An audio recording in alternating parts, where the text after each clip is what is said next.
Hello and welcome to the Hacking State podcast. This is your host, Alex Mershak. With me today is director and producer Jessica Solce. Jessica, welcome to the show. Hi, thank you for having me, Alex. Thank you for coming on. So you're one of the most interesting sort of filmmakers out there right now, I would say, especially given the cultural moment that we're in. The vibe shift is like definitely real and definitely happening.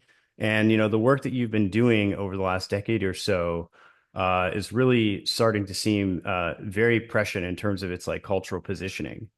So you worked on Death Athletic before, a dissident architecture, which was sort of about Cody Wilson and 3D printed guns, sort of the whole movement around that and its interaction with the government and the security state. But your latest film is on Nayib Bukele forging a country out of El Salvador. And so I just wanted to start by asking you, like, what got you interested in that film and why did you choose to pursue, tracking that recent election? Sure. Around, I think, January of 2023, I started reading about El Salvador. I wasn't paying attention or I hadn't heard anything about what was happening.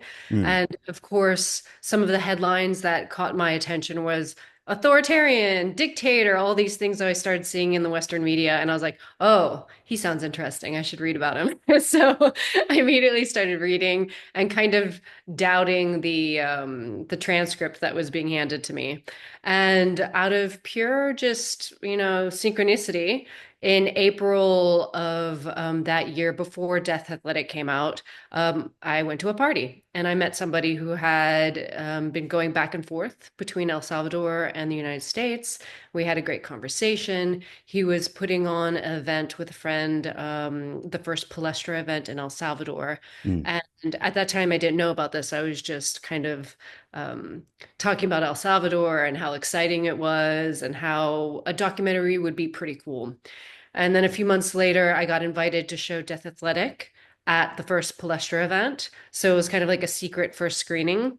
mm. And I started meeting people down there and started seeing a little bit about what was happening and talking to some people who worked there. We were quite sequestered, but still talking to people that worked at the hotel that we were at.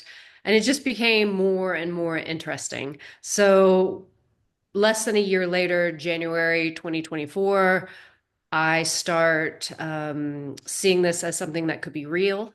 And in February on February 4th, 2024, was the election in El Mm. Salvador. And it was pretty obvious that Nayib was going to be reelected. So it just started lining up really, really nicely with which after doing such a big film like Death Athletic, there's always a moment after doing something you're like, am I ever going to do anything ever again? Like, Right, is right. this the end? Will I ever lift my pen again? Mm. And so it just kind of tumbled and turned into a thing, and it was really exciting. Awesome. And you obviously, in order to make that film, had to get like decently close to like Bukele. Did they let you sort of get kind of like free reign over being near them? Like what was the situation like in terms of being close to the actual administration? Sure. So I was vying at that point to do a feature film, Mm, and because I've been spoilt by my access in the past, I was hoping that I would get like full access, that I mm, could be following Bukele from car to car, etc. That was, the goal that I was dreaming towards. Through my producer who came on, who lives in El Salvador, he had connections to Yusuf Bukele, and Yusuf is in my film. And mm. he was the only reason that I was able to get the access that I did. So during the day of the election, I mean, he's obviously, he's running for president. He's quite sequestered. He's surrounded by guards. As I understood it, they usually rent out a entire floor of a hotel room, and it's like family, friends, and then from there everything is happening on the day. I felt like this was something that had happened in the past, and like it was a thing in El Salvador that this is where you went when you were running. Mm. So because of Youssef, I was able to have access to that hotel floor. So I never got that 100% behind the scenes sit down, or not sit down because I would have tried to avoid the physical actual sit down conversation. Mhm. Uh, but I was able to be there in the moment and see the excitement of people just kind of celebrating and watching the screens and family talking together, which in and of itself was just, beautiful moments to capture. Yeah, I felt like the film did a really good job of sort of getting like capturing the feeling of people on the ground and like the excitement and the optimism that they had and the joy that like they like it's almost like Bukele was giving them their country back. Like they had been living in fear for so long and there was really no hope. And now there was finally this moment where the crime situation was getting under control and they could actually like have a hopeful future and like start focusing on like bigger problems of just like human flourishing and how to have a good economy and how to live a good life. And Yes. yeah, you did a great job on that. So I Thank praise you. you. Thank you. I mean, yes, absolutely. I mean, that was one of the most touching feedbacks I've received from now a couple times in person and just, online, that Salvadorians were super appreciative that I captured them. Hmm. Because there's a lot of journalism that has happened that's not really capturing their voice. And that was a beautiful thing to hear as a filmmaker. And in the film, I believe you hear it twice. Um, it's very simplistic. They can breathe now. They say we can breathe. Hmm. And and the simplicity of being able to relax and breathe in life and not be terrified of one's environment and situation is what President Bukele has given the Salvadorian people to begin with. And I have great hope that this only grows, that the poverty can be lessened, education can go up, and the entire country can keep growing. But how simple and how forgettable it is, or not forgettable if you're a person that thinks about this, but just to be able to breathe, just to have your kids free of that weight is what provides a lot of that just pure joy that you see in the film. Yeah. And it really is something that I think a lot of people in sort of more westernized nations are sort of taking for granted, right? And one of the sort of threads of the documentary, which was not sort of hammered by like in an editorial sense, but was actually mostly coming from Bukele himself, Mm. was this notion of like sort of being criticized from like Western like liberal standards of like which by the way weren't even properly applied, but like completely outside of the actual day-to-day lives of Salvadorans, and not actually taking into account the fact that like they've been living under this terror for so long, and I think that's one of the things that sort of makes Bukele a generational leader, if I might say. I mean, we'll see how it all turns out, and hopefully he does well. But um, this like refusal to just sort of kowtow to Western interests and Western ideas about how you should be running your country. I think there was also this streak um, of like independence or like reassertion of national sovereignty that I found also to be very compelling. Yeah, it's exciting. It seems courageous and bold and deathly. Mm. It's the type of things that could get world leaders killed, or Yes. did at least in the past. Mm.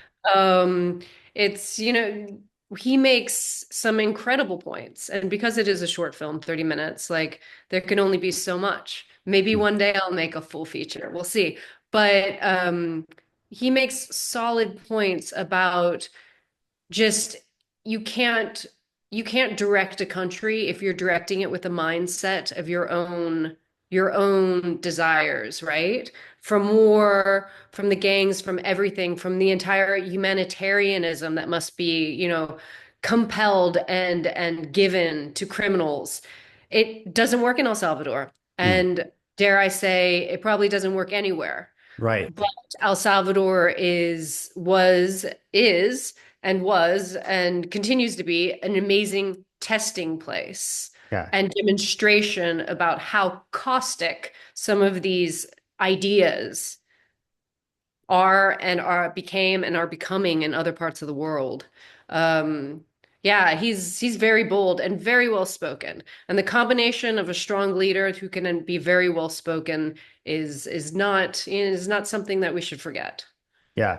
And there is a little bit of a warning to the United States at the end when he's talking at CPAC, right? Yeah. About sort of the progression of how El Salvador got to this place. Of course, they had their own sort of civil war conflicts that were part of the U.S. and Soviet proxy Cold War, resulting in like lots of El Salvadorans leaving, and then the gangs that actually were birthed in the United States and then went back and took over the country. Um, but he does give sort of a foreshadowing of, this is what will happen to you if you let this crime problem, this gang problem, these drug problems get out of control in your country. And you saw it happening. You see it happening in major U.S. cities right now. And I think, you know, it's inevitable. I try not to make this show too topical, but just it's inevitable that because we're so close to this recent election, that I think is rather historic in terms of a turning point for the national sentiment.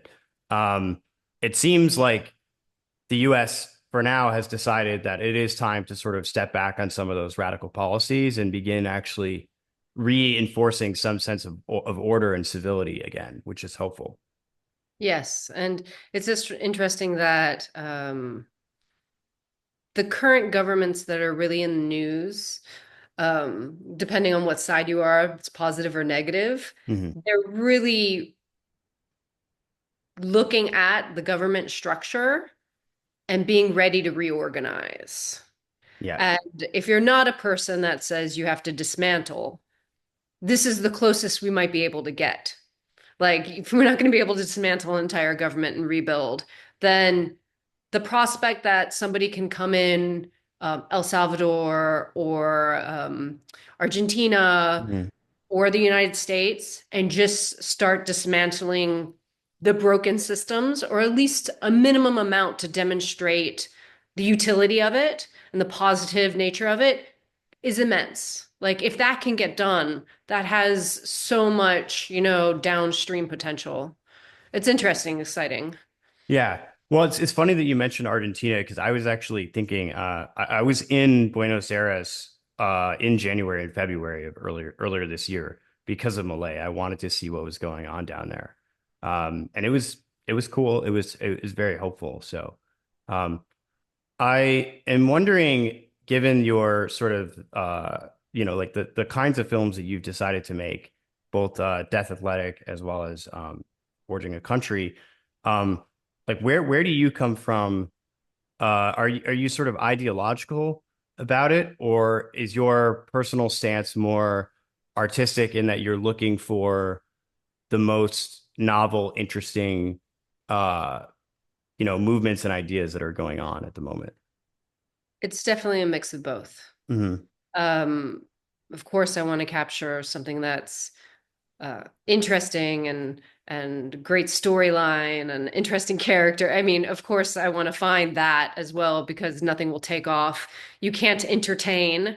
You Hmm. can't make a film is at the end of the day something that needs to be beautiful, entertaining, and have a potent like core to it, right? So yes, but I think definitely when I started documentary filmmaking, I didn't have an ideological stance, but I did have a strong idea of what I believed in personally. But I still and I still want to continue making films where it doesn't, my film isn't my story and it's not my ideology, even if I line up with it. Mm, Because first off, for anyone who grants me permission into their lives, I want them to know that it's theirs and it's not my bias or opinion to go on top of it. If they don't give me something, then it doesn't happen. It's theirs. But at the same time, I'm obviously attracted to certain types of people and behaviors, and I can't deny that that is what interests me. mm. And so it's both.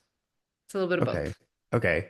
And I wasn't as close to Death Athletic when it initially came out, but a lot of my friends went to like screenings for it and things like that, and I was hearing a lot about it. Um, but I am a little bit curious to sort of ask you a little bit about that because you were working on that project for a very long time. It was sort of a full length feature film. Um, and where you're at sort of uh post the release of that and sort of your perspective on that whole experience. Sure. So, for anyone who doesn't know, I made a feature documentary, Death Athletic. The entirety of the filmmaking process was 8 years. Mhm. So followed Cody Wilson, Defense Distributed, and the story. His basically his whole story until 2022. And it's a very intimate portrait of him and of the the world of 3D printing, if you will. And so the wait, the question was, Well, where's just like today? how are So you reflecting on it, since. I still think it's like I still think it's like my opus Hmm. in the sense that I mentioned before, I had so much access and so much time to find, it's a long story condensed into 100 and what, 102 minutes. Hmm. Um, and I'm still insanely proud about that film. In some ways, what I set out to make in 2015 miraculously was made. Did I know it was going to take 8 years? No. Should I Hmm. have known? No, because that could be mentally disturbing. But it was definitely what I set out to make, and it's it truly is like an incredible feeling when I think of that film. Now, do I wish more people have seen it?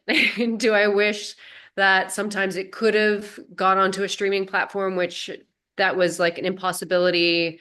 I was told it's on the wrong side of history. It's the wrong politics. So um, so when you're going back to that question of removing ideology from filmmaking, it's an impossible thing to do these days, in the sense that if you're not picking the correct through line on your Hmm. subject matter, um, streaming's not going to want it, and streaming owns the eyes of the world. So do I still wish that like more people see it, and I hope that like through the years it'll only actually get more of a cult following? Yeah, sure, I hope that. But I still get insane and wonderful feedback that people have just discovered it. And still some of the most interesting is not the people that love 3D printing or have followed the subject matter since 2013. It's the people who thought they were going to hate it, Hmm. but they have like some sort of like realization that either on the constitutional side of it, or the element of courage that's needed to do something like what Cody did, that's super interesting to me.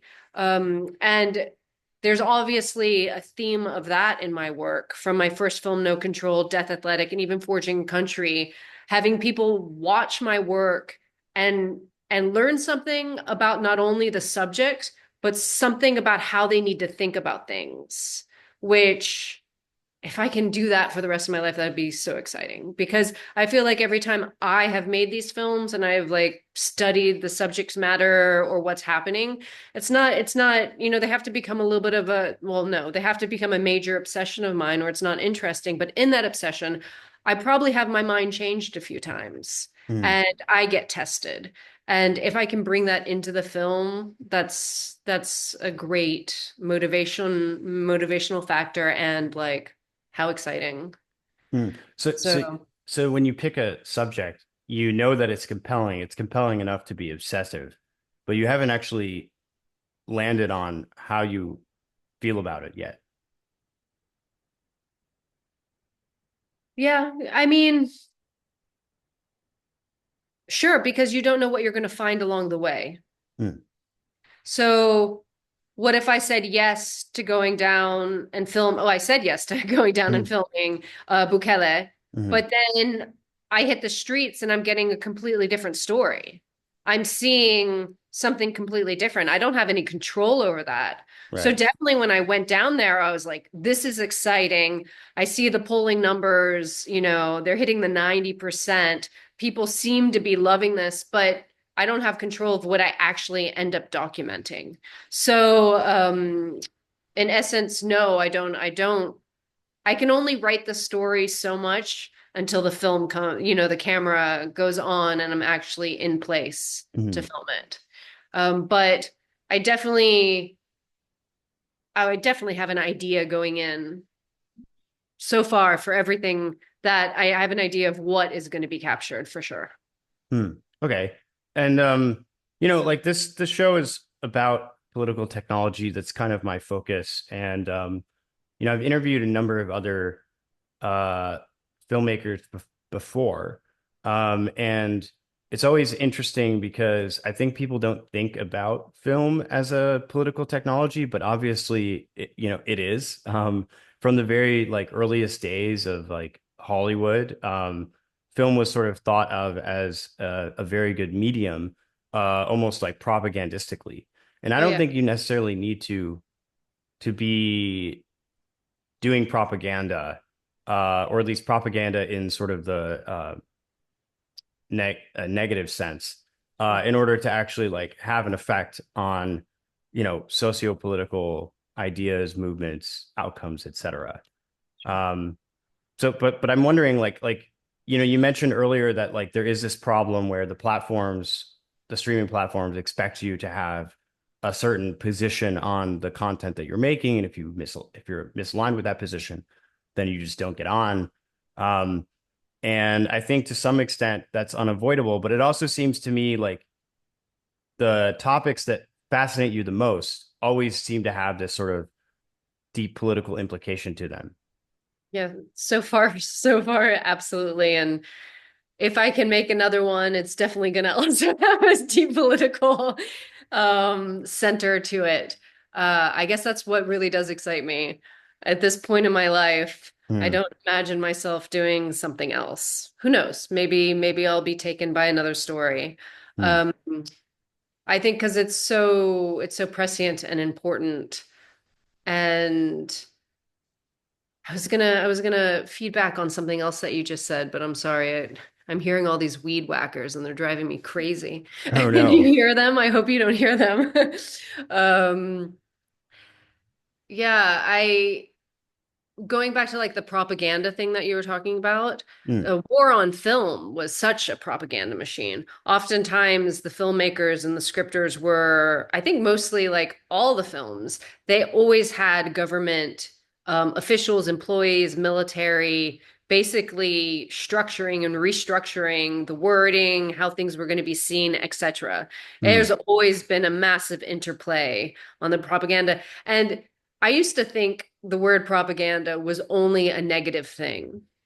I don't know, that seeped into my head, but I mean, propaganda can be used for all sorts of things. It also can be used to re-enlighten people, right? Yeah. So I hope for the films and the documentaries and the filmmakers that make re-enlightening intellectual propaganda in the sense that they let the audience decide if what they see and how they see and the characters in the films can convince them of something new. And they let the like they just let us as an audience be entertained but also stimulated at the same time, right? And Mm. right now it's about just feeding that constant loop, especially on streaming, and you see it across narrative and documentaries. I don't know. I think it will slowly break. I think. I still Mm. have positive hope, but everything in its own way is propaganda. So I don't think we can get out of that. Do you think about the like virality, or I guess how much do you think about the virality of an idea that you're interested in pursuing for a film? Because it's like in a way it's a tricky problem because if you're trying to make something that's going to be entertaining and going to appeal to lots of people and be successful, Mhm. um, it has to be something that has the potential to be popular, but you're also sort of aiming for something that's kind of undiscovered in terms of there's a lot more potential that has not been accessed yet. So how do you Sure. think about like is that even a consideration, or do you just say like I trust myself, the things that I'm interested in, other people will find interesting? Like, Yeah. I definitely, in the past, it was just, what do I want out of this?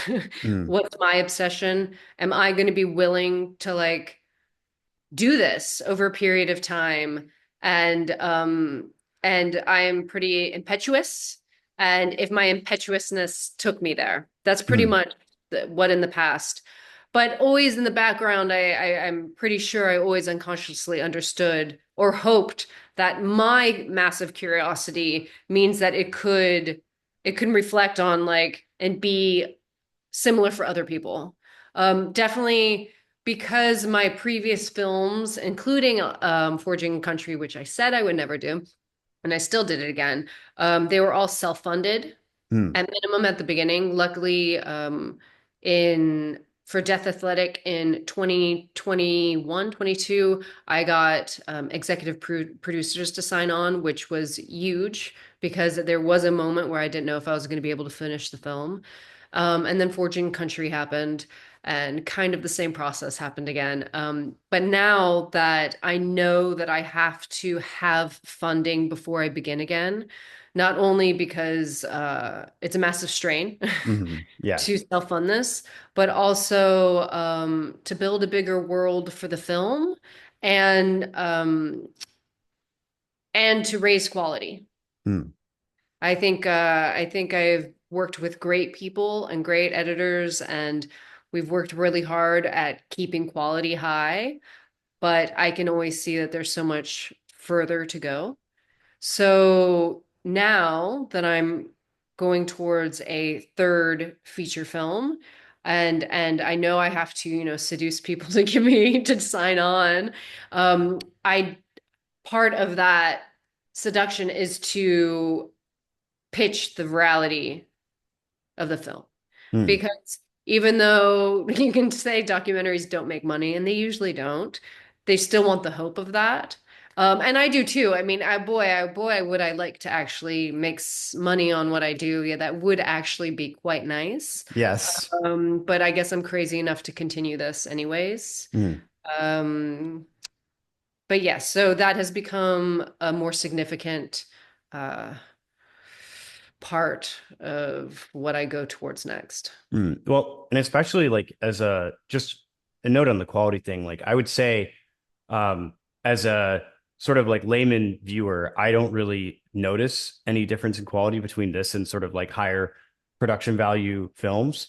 Um, that being said, though, as the director, like you obviously know all of the little like nooks and crannies where compromises or trade-offs or things had to be cut. Like Sure. you have a vision of like it could have been this, but we had these kind of constraints, and like what would it be if we didn't have those? And so, Or I could hire a second or third camera and right, maybe, yeah, and maybe put my camera down sometimes hmm, and a little bit more focused on like things like that. yeah, Like, because usually I was operating a camera and I had a cameraman, which is fantastic. I really love to keep. Sometimes it was just me in a room. Sometimes it's hmm, two.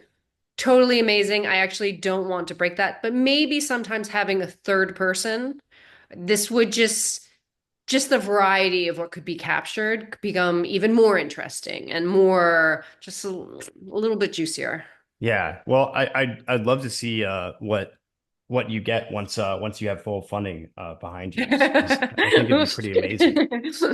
Yeah, And we'll see. no, I think we're at a real turning point culturally where it's almost there's almost this interesting phase transition where me and a lot of my friends and people I've been talking to for like a decade at this point, um, we're feeling like the underdogs all the time. And now there's sort of this sense of like there's been an opening and there's an opportunity for uh for like a certain group of ideologically uh similar people to actually like take a position of like cultural, I wouldn't say like dominance, but like cultural popularity. Like there's a moment in the sun And influence. and what? And influence. Yeah, and influence. And so there actually is a real momentum right now where a lot of individuals and projects that would have been sort of blocked out of a lot of the traditional avenues for funding or doing a business or jobs or whatever it might be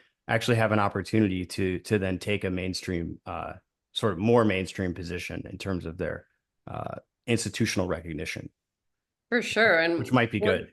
oh, yeah. And one of the like most, I mean, to me, it's madly fascinating is how all of a sudden this niche world on Twitter, for those who are on Twitter, maybe it doesn't feel so niche, but it's still pretty niche in its own Mhm. way, is now just creeping out to influence in ways that, I mean, could have been hoped for, yes. Could it have been really understood that this was coming? I don't think so. Even for those individuals on Twitter, I think they're kind of shell shocked as well. Just the progression of what they've been talking about. I mean, as simplistic as you could say the seed oil discussion. Mhm. Period. Like that, just collapsing onto mainstream is wild to watch. Yeah. Yes. Well, and there's also a psychological adjustment, right? Which is like, are you actually ready to like ascend to the position of like cultural prominence? Because like some people, uh, how do I say this? They're not so much in it for the ideas as they are in it dispositionally. And that like I know people, for example, who have said things like, oh, I was experimenting with a lot of this like Twitter sphere or like right wing stuff, whatever it is, for a few years. But now that I'm sensing that it's becoming mainstream, I actually have to switch. And they go and they start being like a leftist because That's they were that really only in it dispositionally. They're just sort of like they need to be a contrarian. And so if they sense that the tide has shifted in this direction, they have to go the other way. those are the people that I worry about because then I don't know what they stand for. Yeah.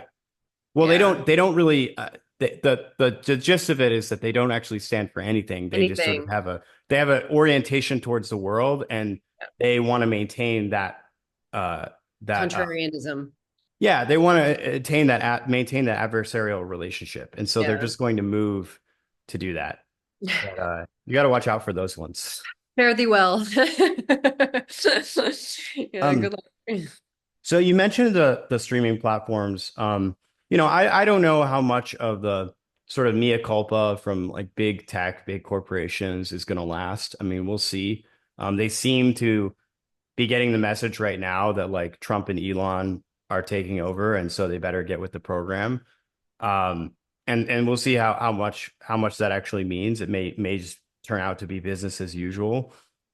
But do you have any hopes for like X or some of these alternative platforms? Do you think that they could potentially replace the big streamers, YouTube, Amazon?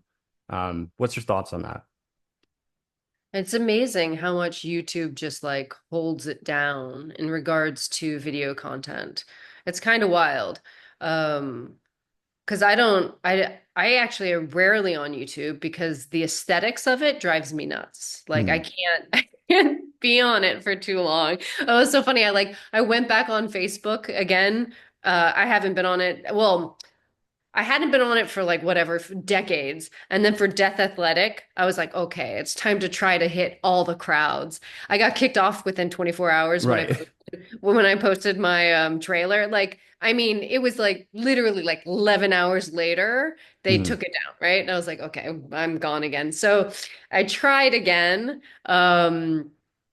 And it was just like a blog post and taking it down just a couple weeks ago because I do something else on the side. And I was like, this is just a hellhole. Like, what are they doing on here? The aesthetics of it drives me nuts. Sorry, I just did a segue. Um, and I don't know. I think X is only going to get stronger, especially now that Elon's part of the Department of what a governmental Efficiency. efficiency, that's it. Mhm. Now, is it just going to feed into the same loop of people that were on it before? I don't know. I think it's going to see whether or not they're able to build in video content in the same form. I don't know if that's possible. It's not really visually, but because people don't go on their computers to look on X, do you? Do I look at X on my computer? Yeah. It Yeah. operates. You do.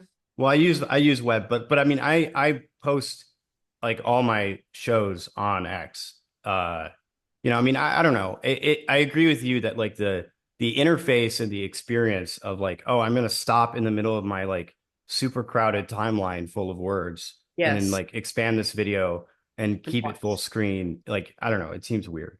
Yeah, maybe there's like an offshoot he creates, and Yeah.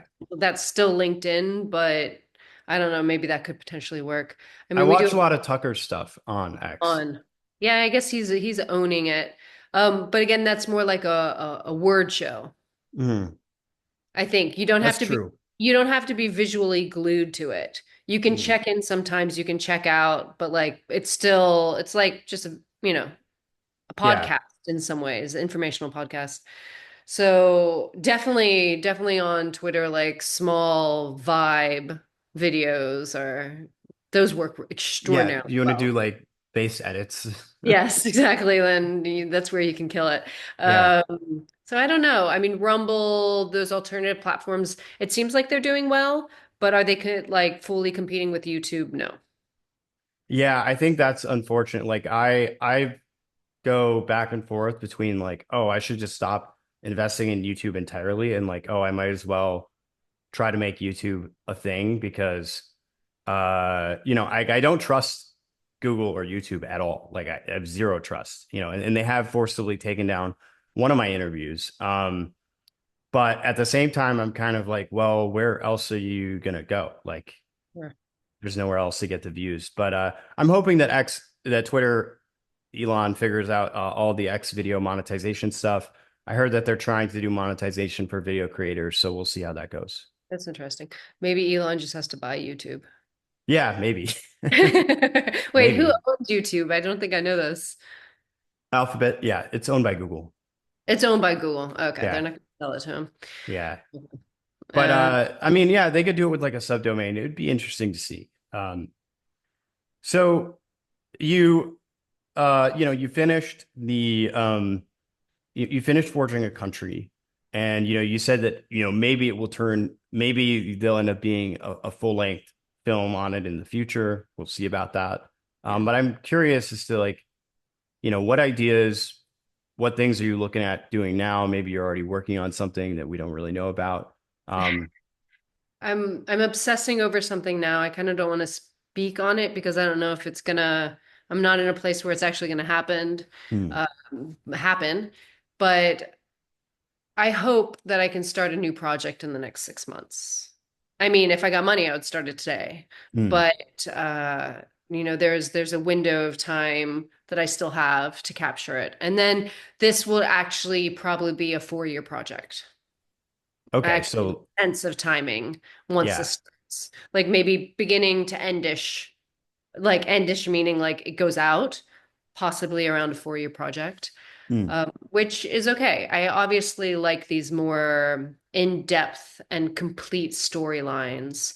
I think it offers so much more to a viewer than just let's film for 6 months and then push a story out, which has its place. I just did a 30-minute short film. I filmed I filmed 3 days and then a couple other days in El Salvador here and there. It happens. There's places for everything. I personally would like, if I get this topic going and I can do it, I think it deserves a timeline. Because with a timeline, you can actually show effect. Hmm. Um, and that's what I like to do. Yeah.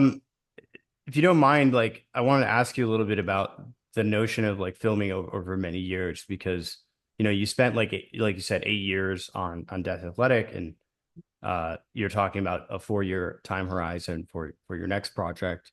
Um, you like by giving it time like that, you see a lot happen, but you also see the characters, which are real people in the Yeah, case of sure. It's documentaries. weird calling them characters, but I have to Yeah. do it too. You also see the characters and their relationships to each other and to different institutions and organizations and society change over time.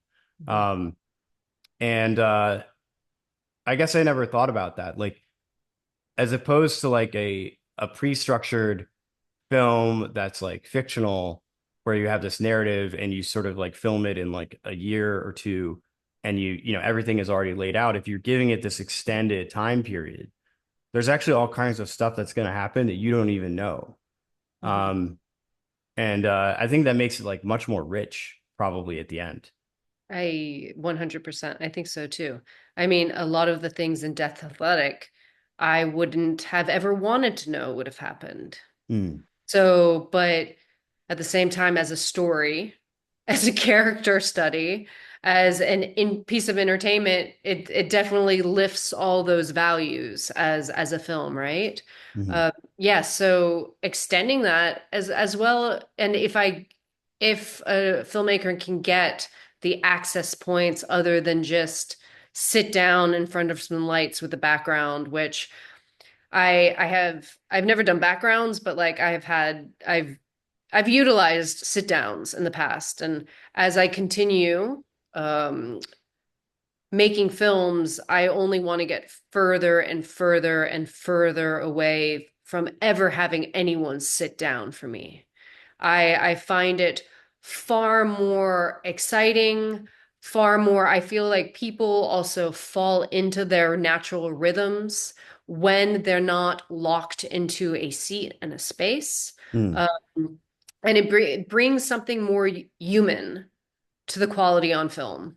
Um, just it's yes. So when you have a situation in a film where you can go for a longer period of time. Within that period of time, not only are you getting to know your characters, but they're getting to watch you and see how they interact. There Mm. can be trust. There's all these things, intimacy that can build up over that period of time, which at the end, gives you something richer and less practiced. It's not just points that people want to get on camera, especially if you're talking to people that are very good at speaking.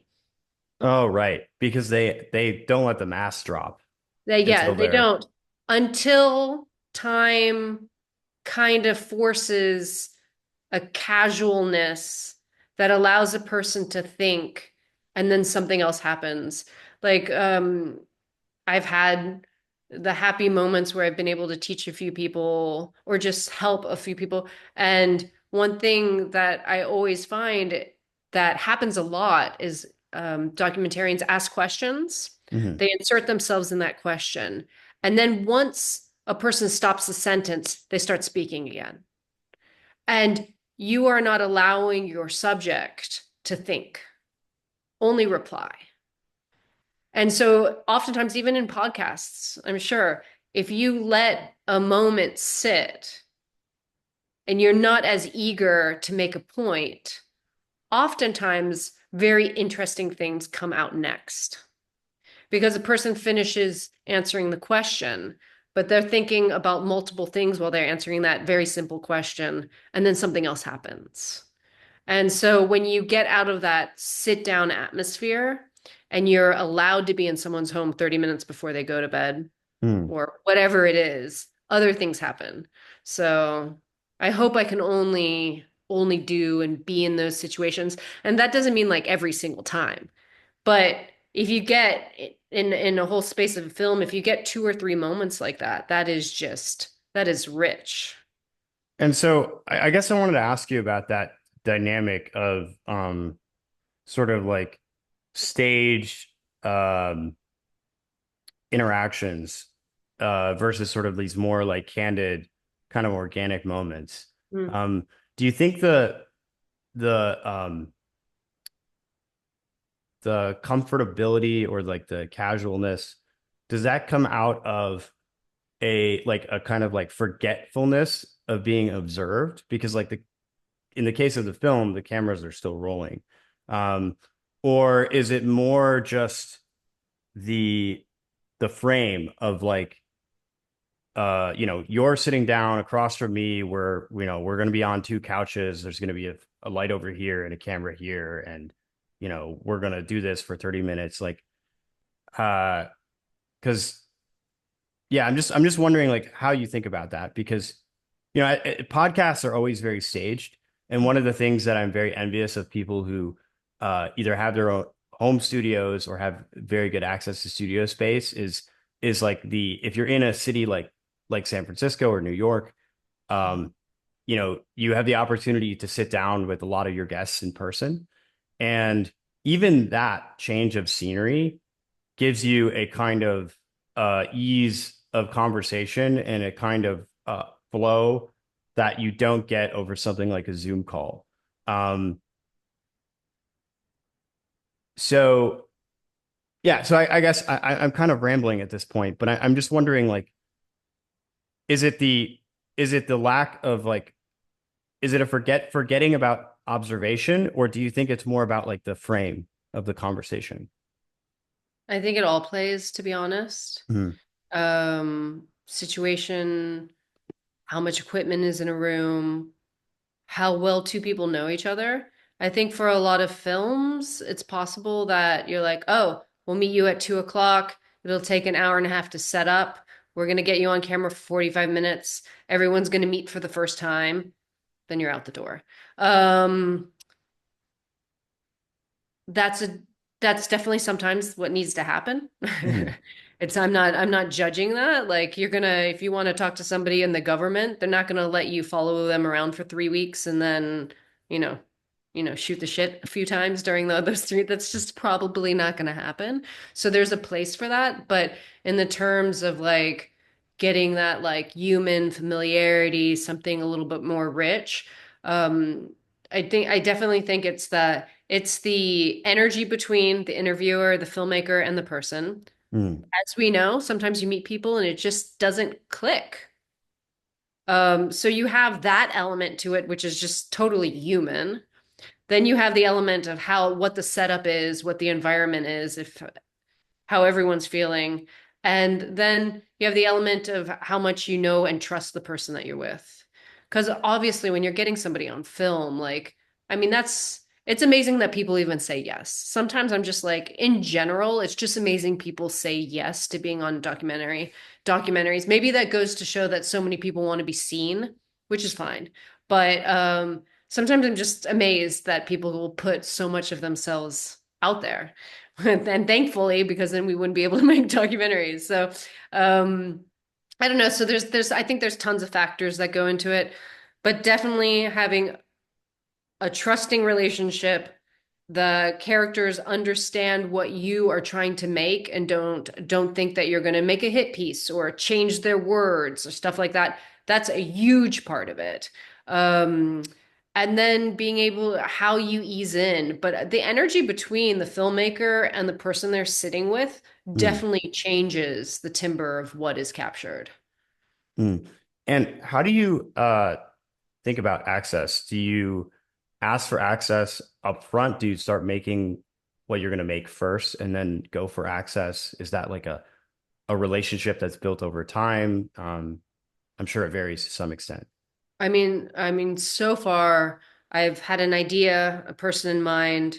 I reach out to them, discussions happened, things are signed, Hmm. and we go. I mean, that signature. I've had so many friends who have done films that have been like, oh, I won't ask them for that signature yet. That makes me uncomfortable. Like, they'll give it to me. They're going on film, and then 6 months later, somebody says, I don't want to be in the film anymore, and then you can't use any of it.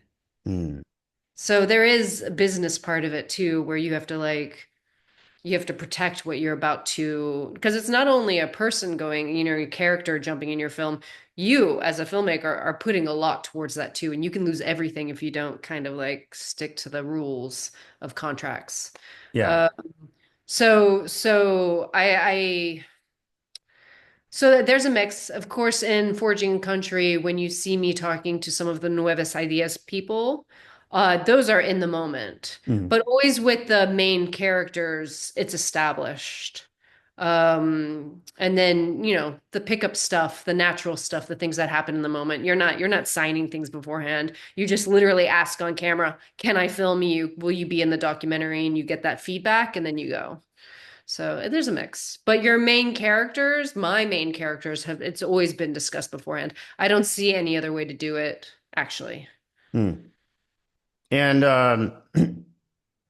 what do you like? I guess, you can't reveal much about your current project because you don't know whether or not it's going to totally be happening. But are there other ideas or interesting things people, I guess, it seems to me like all of the documentaries you make are sort of focused on a main character and then expanded out from there on the themes around them. Hmm. Um, so are there any people or ideas that you'd be interested in pursuing or that you think would be worth looking into that you are not working on at the moment? That's a good question. I don't think anything that's really captured me yet, other Hmm. than this one film that I want to do. I've had, but going back to this film that I want to do, I've had two other pitches that I've written that now are getting kind of absorbed into this larger film that I want to do. So I had to go through the process possibly of working out these other storylines um, that were going to be different, and a little bit weird, and now working that into this mainstream idea I want to do. So if I can combine those two things together, it can not only be massively informative, but a total vibe. Hmm. So we'll see. A total vibe. I like that. Like a visual experiment. Hmm. So we'll see. I don't know. It's hard for me to talk about something I want to do because I don't want to like I don't know if it's gonna happen. I Hmm. need Yeah. Yeah. funding. I need funding. So we'll see. We'll see. I hope. Um, I want to ask you a little bit about aesthetics. I don't have a enough familiarity to like articulate the aesthetic of, the film, the work I've seen of yours like so far. But you obviously have to think quite a lot about aesthetics, in terms of the overall presentation of the film, but also what appears on camera and then how it's advertised, in demos and trailers. Even the pitch probably contains some aesthetic elements. And so like, do you have a general like set of aesthetic themes that you like? How do you think about the aesthetics of your work?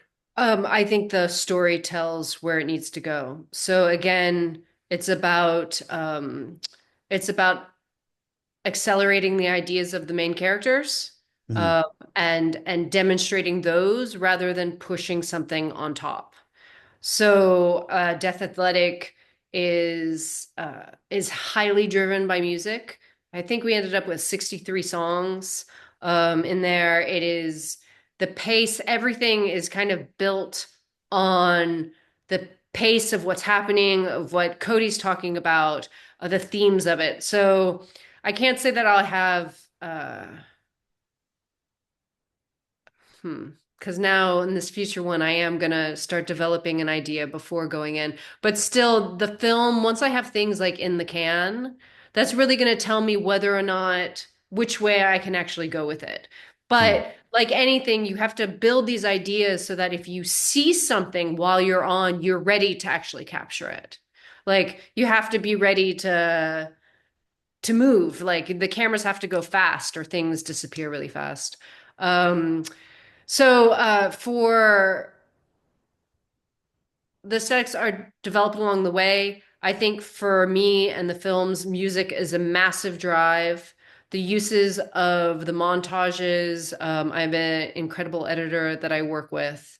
Um, that building of the momentum of that punctuation of where things are most important and heading, that totally builds the films. Hmm. It's, taking raw material and trying to be as honest to it as possible, but then you got to entertain as well. But hopefully, even in forging a country, I think there's a strong feeling in that film. But it's how it's cut, it's the music being used, and it's the pacing, Yeah. how it's paced to try to keep the audience engaged, but also demonstrate like how important these moments are. Um, so yeah, I'll see like it's really what gets captured, and then the imaginary ideas that come beforehand, seeing if they can fit together. Hmm. But somehow it's kind of amazing how they do end up doing it.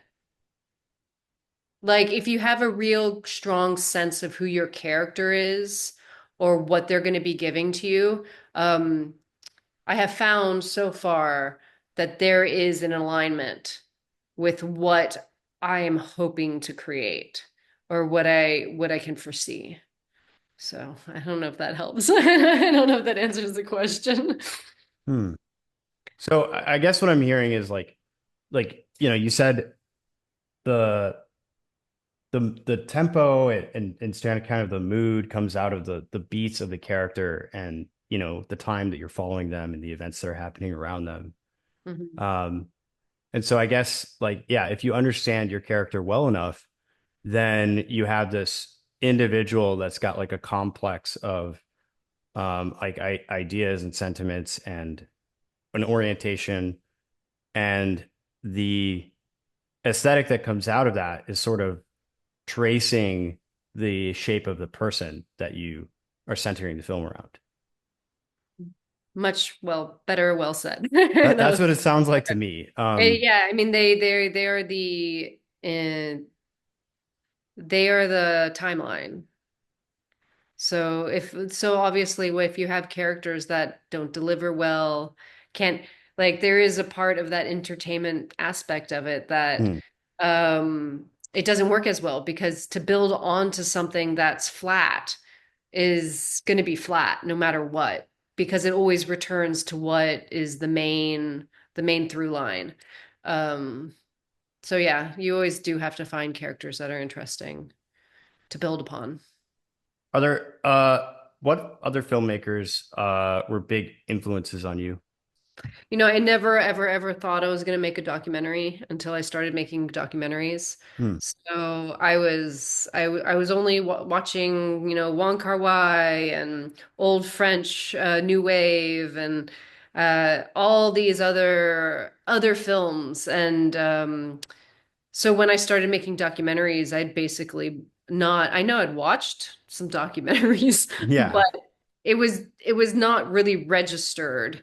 Like Grizzly Man, I remember seeing that and I was like blown away by that film. Werner Herzog. Have you seen that film? No, I haven't seen it. It's basically a man who loves bear. I haven't seen it since it basically came out, but um, he loves bears and he builds his life like bears know him, but then he gets eaten by one. Yes. And his camera, his I don't know if it's camera or the audio stays on. Hmm. And Werner Herzog in his fantastic narrative structure makes an entire film about it, which I remember there isn't that much footage, but like the moment is coming where you're gonna hear the bear eat the dude. And Mm. it's just so psychologically. So I remember I watched that a long time ago, in the form of like documentaries before I started making docs. Yeah, I like a whole slew of things, but I'm trying to remember. I always get when I get put on. So Cartel Land is fantastic. When I saw that's Joshua, oh no. That's I'm trying to remember his name. Anyways, Cartel Land was a big film for me because I do love documentarians that put themselves in situations which might get very dicey. Mm. Um, that was a fantastic film, and it also is very topical. And oh my gosh, I can't believe the act of killing by Joseph Oppenheimer, and please, is incredible film if you've never seen that. It took him 10 years to make it. And what I love about it, and I understand that more now that I'm making documentaries, is that he gets so close to his characters, even if they're horrid people, and he documents the humanity in them, even if you don't want to see it. Mm. And to me, that is far more interesting because then someone, going back to the original idea, can make their own decisions and at least understand how this happens. It's like the idea of erasing history.